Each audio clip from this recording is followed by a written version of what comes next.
I would like to come back to an earlier point, if I may, too, and that is the notion that atheists are somehow the intelligentsia among us and so forth. I think this is just completely false. The spate of new books published by the new atheists like Harris and Hitchens and Dawkins and so forth are not sophisticated books intellectually. These are, for the most part, angry, bitter diatribes against religion. And while someone like Dawkins may be a good scientist in his field, when he begins to talk about philosophy and theology, he is merely a layman.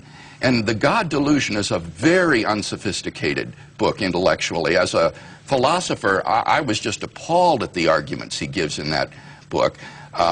It is an embarrassment, really, I think. Well, I can agree, and I suspect Michael may as well. I think he would, too. If you look at the reviews, this man is respected in his field. Yes. But this book, if you look at the reviews, they're quite damning. I used to work with Chris Hitchens. He's a bright guy. He's a fun guy.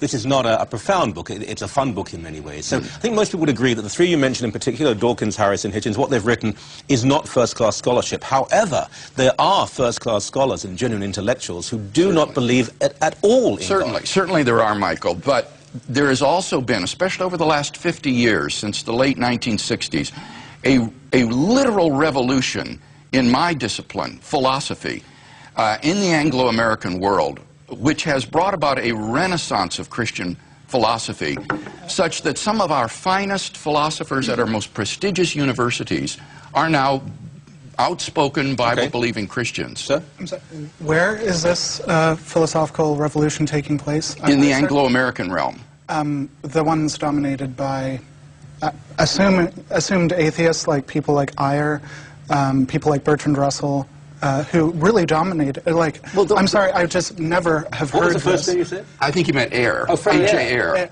But that's a bygone generation, Michael. I'm talking about today. Okay, let's talk about people from today, like Quine, right? He's dead too. Well, he died only a couple of years, like so did Freddie Ayer, but I mean...